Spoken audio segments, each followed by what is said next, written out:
All right, so I want to just fast forward to AI software and aerospace innovation because that's the part where I think it's going to get everything else is kind of more.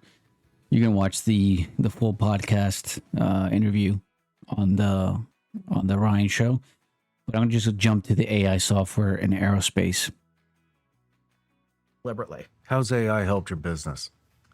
Software and AI are going to be a huge part of the success story. So one of the things that makes hardware companies traditionally harder to do is the development cycles are longer, the iteration cycles are longer.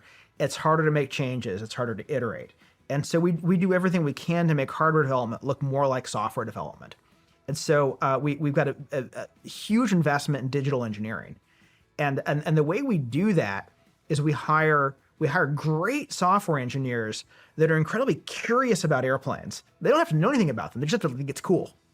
And then we have them sit with the hardware people and they look over the shoulders of the hardware people, learn from them, and learn how to automate the work that they're doing. And so we have I think the best airplane design tools ever made in software, and they keep getting better. And what we find is, now we can if we put new assumptions in about engine performance or aerodynamics or something, we can press a button and the rest of the airplane gets automatically redesigned. So, and that's all the power of software. And now AI just takes that a whole step further. There's an old joke in the industry that for every pound of airplane, there's a pound of paperwork. You know what AI is really good at? Going through paperwork. Filling out paperwork. And not only does that... It looks like this company is about to embrace artificial intelligence, AI, on a whole new level and might boost their innovation compared to the other companies at the moment if this becomes all true, because they might take it to the next level. Allow the team to be much smaller than it otherwise would have to be. It makes the jobs a lot more fun. You're the kind of engineer that is happy spending 2 months filling out paperwork is not the same kind of engineer that really wants to invent the future. Mm-hmm. So by having AI do the really boring work, we can thereby increase the caliber of the kind of people that want to come join the company. And so all of this gets compounding returns. The smaller a team, the easier it is to keep the talent bar high. The number one thing great people want is to work with other great people. So therefore, it's easier to attract and retain great people. We have AI do the bullshit, and then the people are doing the most exciting work, which means we can attract and retain better people. This flywheel starts to spin. It's a really important talent engine. And this is one of my biggest focuses is really building the talent engine. And we're doing a bunch of unconventional stuff. Like we actually put an engineer in charge of recruiting. Same old phone?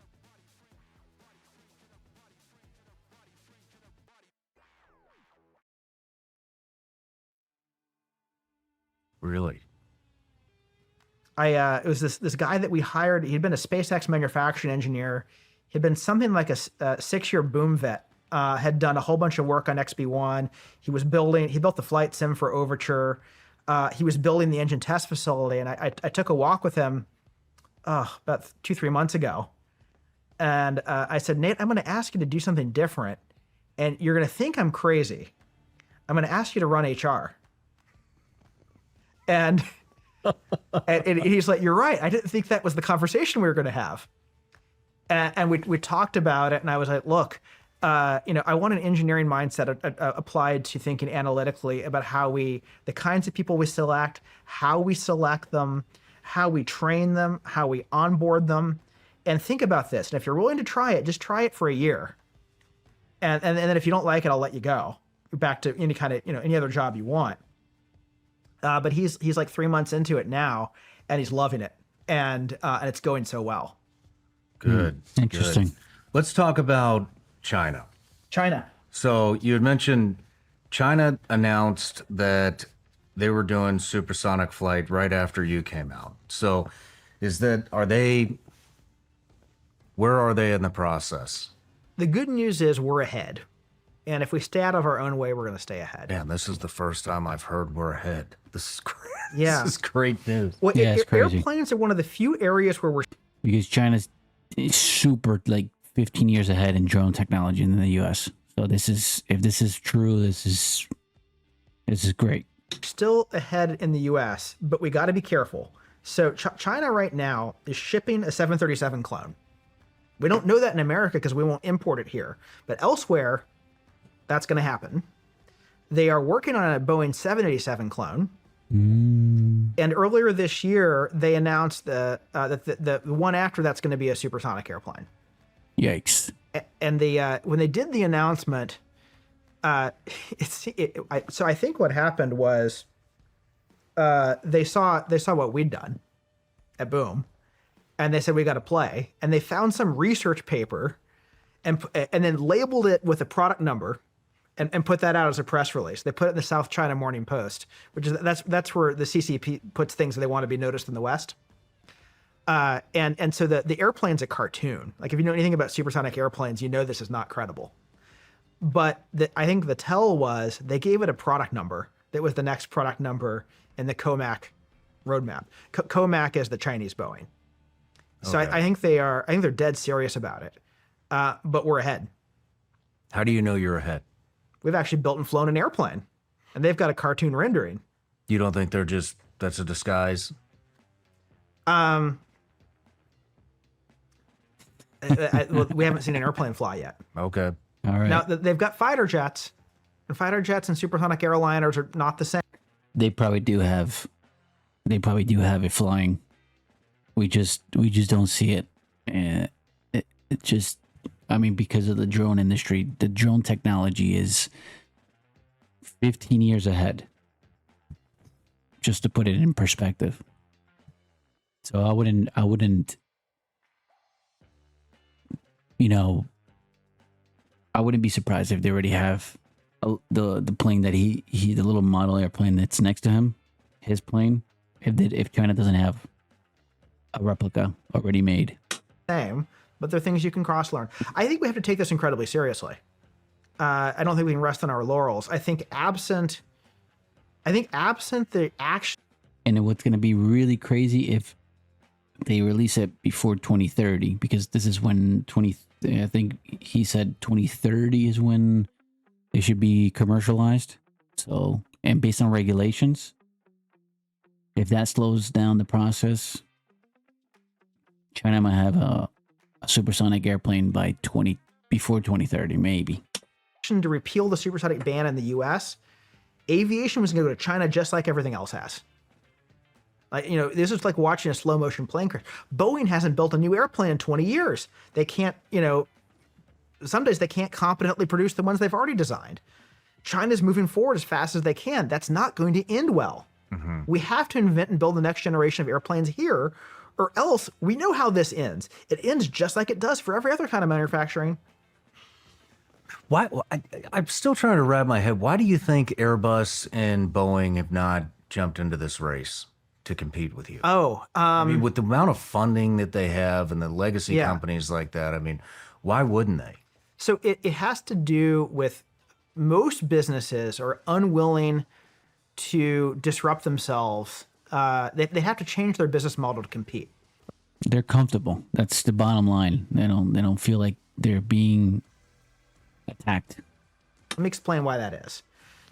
So a typical international airliner today, a wide body, you know, the twin aisles, let's say they got 200-300 seats on them. About 20% of the seats at the front of the airplane are business and first class. But those seats represent roughly 80% of the profits. All the money's in the front part of the airplane. Now, supersonic, with the technology that we have right now, we can't build a supersonic jumbo jet, 300-seat supersonic jet, that can support economy fares. We only have the technology right now, this will change, but right now today, we only have the technology to do it for about a business class fare. Okay, if you take the business class seats out of a Boeing or Airbus airplane and put it in another airplane, the big airplane just lost 80% of its value. right? So in order to build the supersonic future, you have to be willing to disrupt the subsonic wide body. And that's not something that big companies are generally willing to do. It's a very... Did you say 20%, 80% of the profit is in the first 20 seats? It's roughly 80% in the front. Let me see something. Let's check the... How do airlines make most of their profit?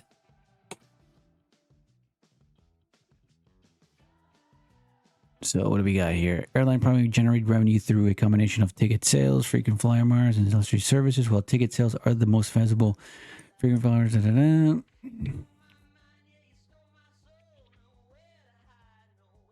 Business and first class passengers typically generate significantly more revenue per seat due to higher fares and premium services.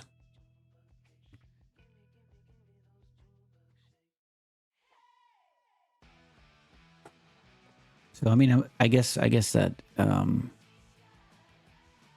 would make sense. Like, do airlines make more of their money through first class seats? First class tickets are very expensive. Airlines don't necessarily make most of the from them. Most business class is often the most profitable cabin for airlines, followed by premium cabin, then first class. Okay. Front 20%, 80% of the profit is in the first 20 seats. It's roughly 80% in the front 20% of seats. Rough numbers.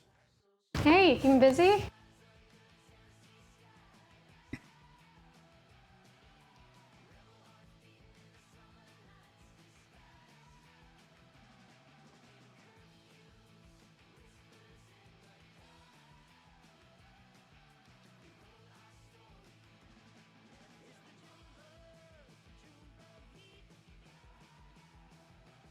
This is why if you fly business class, you know, you've got this outstanding wine list and you've got these fancy lounges and all these other perks. Why? Because that's where all the money is. On a per flight basis, depending, vary route to route, market to market, but roughly 80% on a per flight basis.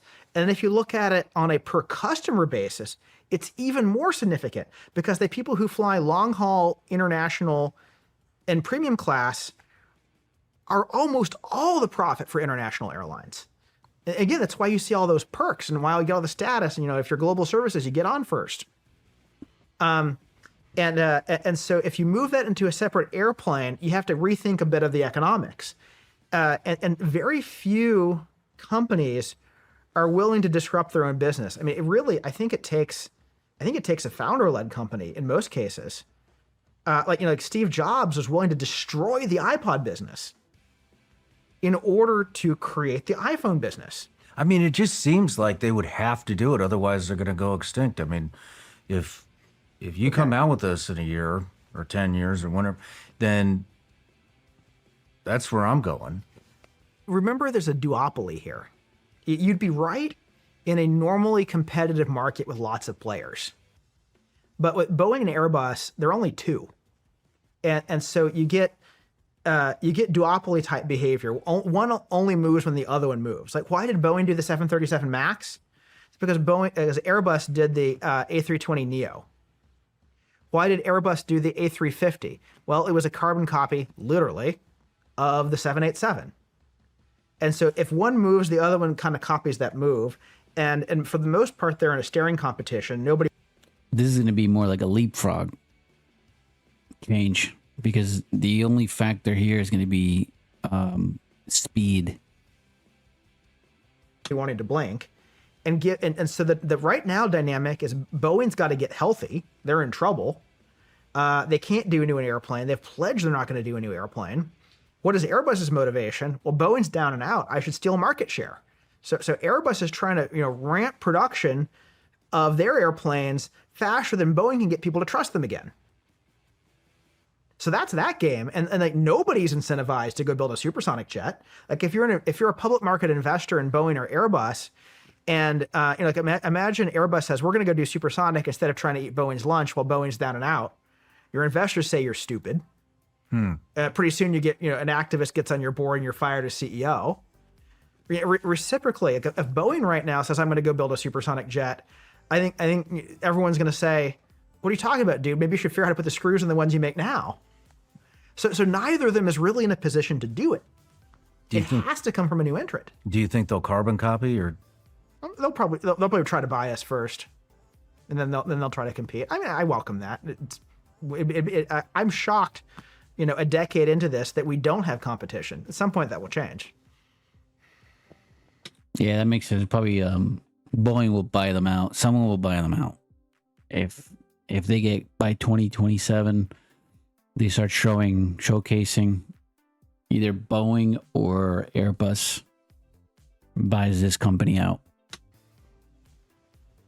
Wow. I don't know why. It's just so hard for me to wrap my head around. You're the only one doing this. It's hard for me to wrap my head around it too. But I think it comes down to, what people call the innovator's dilemma in business, that the big guys don't want to disrupt themselves. And there are only two of them, so they don't think they're going to be competitively forced to, on one hand. On the other hand, all the conventional wisdom 10 years ago was it was impossible to start an airplane company. The last new commercial airplane company before Boom, 1921, Douglas Aircraft, it had been a century. And there are all these reasons why it's capital intensive, takes a while, highly regulated, blah blah blah blah blah. There are all these reasons you could theoretically it's hard, and for whatever reason we were just crazy enough to go do it anyway, and then we got far enough along that I don't think it makes any sense for someone to start another company right now to compete with us. Like, okay, Boom's 10 years ahead and counting, so unless you've got a very different idea about how to go about this, it doesn't make sense to compete with us. On the other hand, we did just get supersonic flight legalized. So that opens up. Yeah, because no one was touching it, though. At the same time, you guys just, Boom just came along and then opened up the door again. When you can't fly supersonic over CONUS, there is basically no market for a supersonic private jet. Mm-hmm. But now that you can, there is. So I will be disappointed if nobody else does that. If nobody else will get into private jets, if nobody else does it, we will because it should exist. But my hope is somebody else gets there before we do. But you got a lot of guys waiting for that to happen. Yeah. Well, the president opened the doors to that by legalizing supersonic flight over land. That market is wide open. I don't know anybody with a Gulfstream that wouldn't want to upgrade. Somebody should do that. And if they wanted to, we'd sell them engines. And then, I mean, but even I still can't 100% wrap my head around it, because of whatever you said, 80% of the revenues in the first 20% of the seats. I mean, those seats are going there. Mm-hmm. Those customers 100%. Are going to go to you. And so what do those companies look like when this is online and this is becoming mass produced? I think it ends up well, you have to eliminate all the first class out of the old airplanes because nobody's going to want to fly them. Or economy, the whole plane becomes first class economy. They would have to make all the first class seats economy price. Being a gradual transition. Even with 130 jets, I mean, you're going to book out like. Oh yeah, whoever buys those is going to book out like that. Absolutely. I mean, I think 130 is not nearly enough. If people who fly first or business today. Imagine choosing from 100 plus.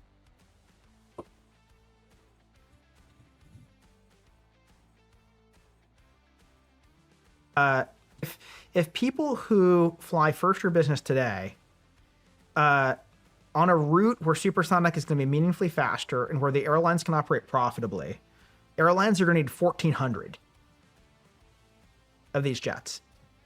And that's not assuming people fly more and flights are faster. But, for me, I'm going to go to London more when it's half the time. I'm going to go to Tokyo more when it's half the time. So probably 1,400 is a low number. Probably it's going to be way more than that. Yeah.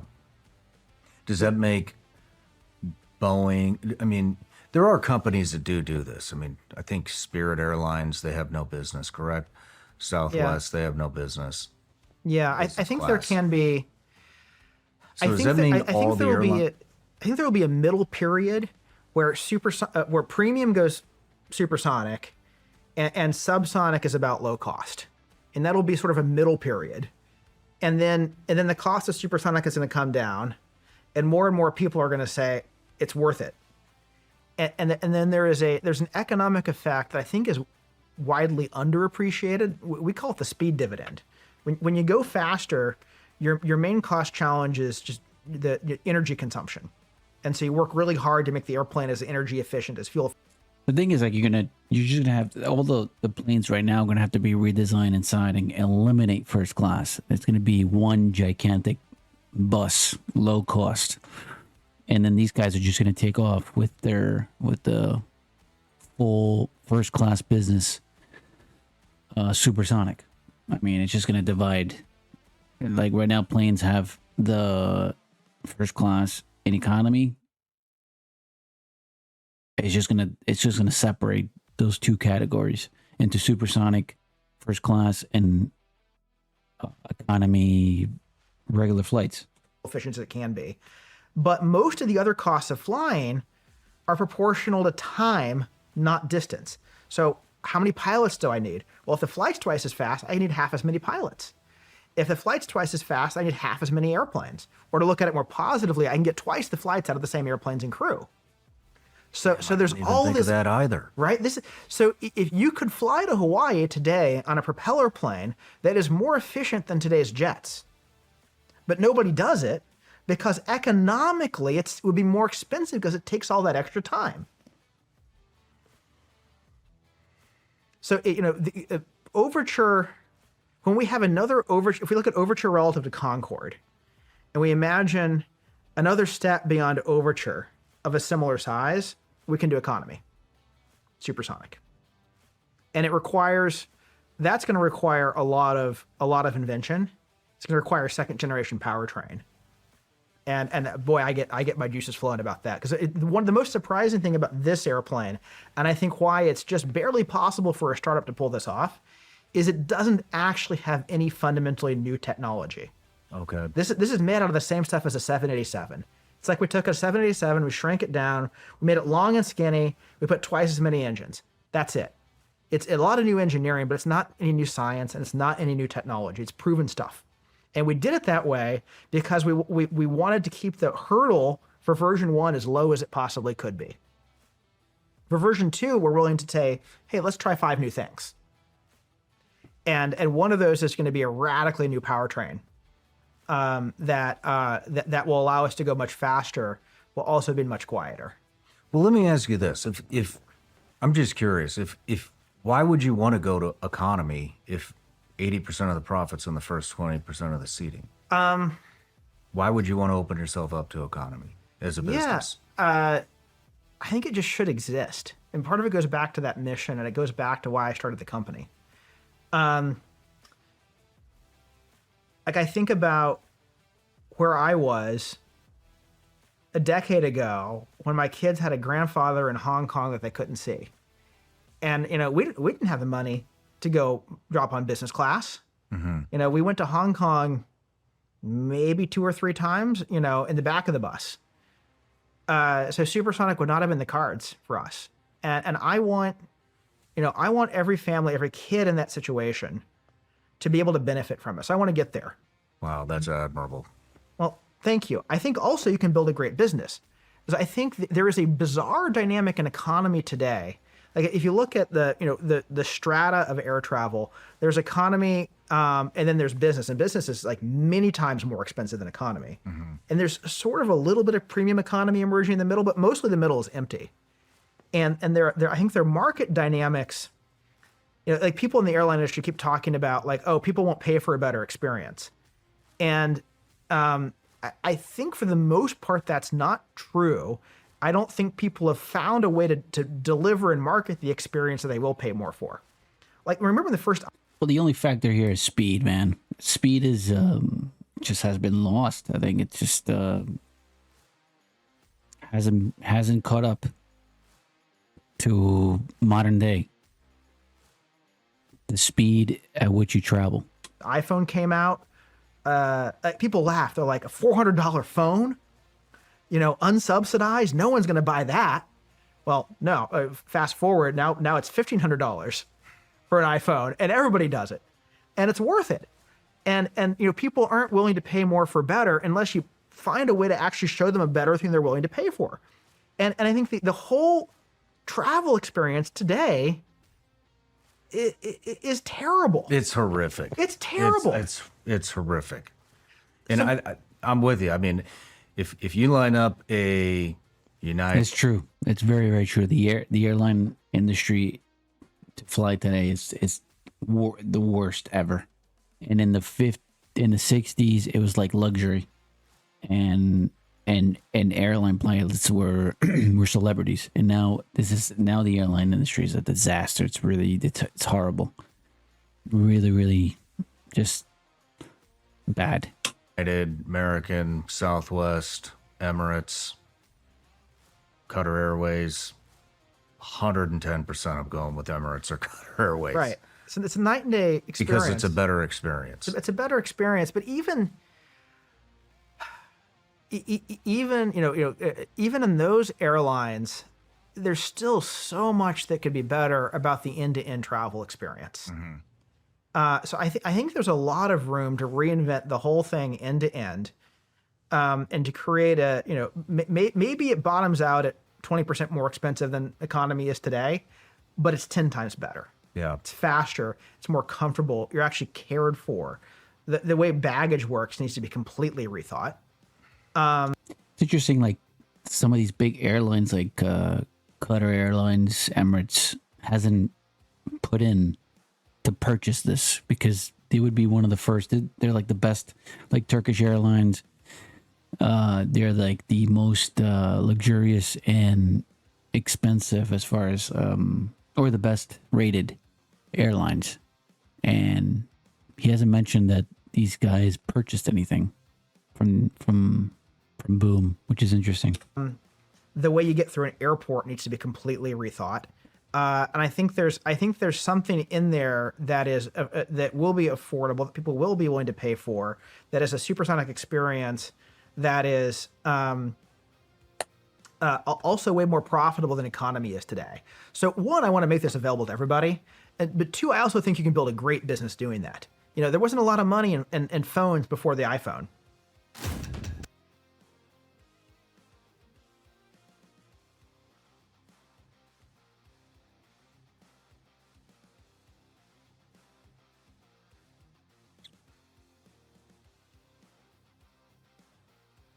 And Apple found a way to build a product people were willing to pay a lot more for, and built a great business doing that.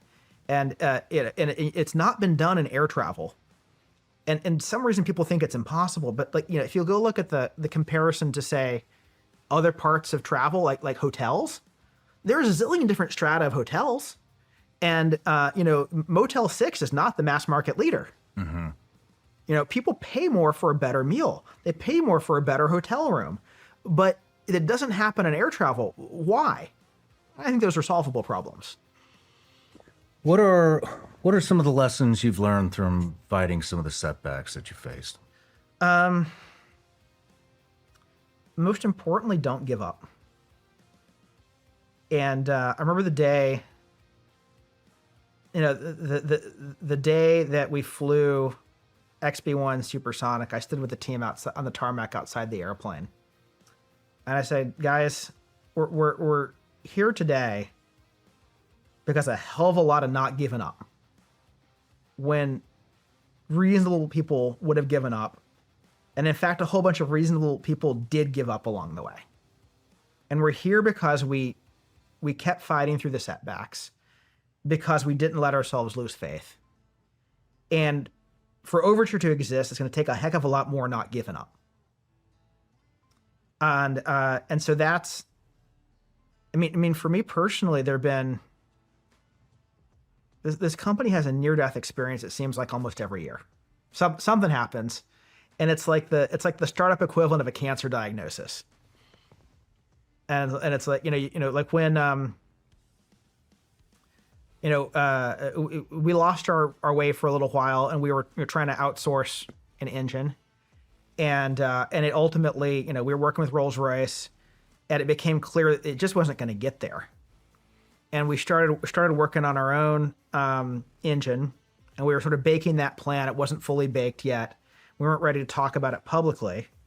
And then American Airlines followed United, and they signed up for up to 60 of these airplanes. And on paper, we were still working with Rolls-Royce. Rolls and Boom knew that we were going to part ways. And then Rolls freaked out and ran to the press and told them they didn't think there was a supersonic market and they weren't going to be involved. And then to the world, suddenly Boom went from high flying, United is ordering, Americans ordering, Japan Airlines is ordering, to like, they don't have an engine. And instantly, no supplier wanted to work with us. Instantly, we were trash in the press. I was personally called a fraud. We were unfundable. And I remember thinking, if we don't find our way out of this, we're toast. And I remember listening to a talk that Brian Chesky, the founding CEO of Airbnb, gave about how he led Airbnb through the crisis that was COVID. And what he said is, when you're in a crisis, you need to become more of who you deeply are and always needed to be. Go back to who you really are. I remember hearing that and thinking, we're going to go all in on our own engines. It's what we always should have done. We'd already sort of started down that path, and then we doubled down on it, and we clawed our way back. And if I think about why we were able to claw our way back, it's because and the team at Boom believed that this should exist, and it was worth not giving up on.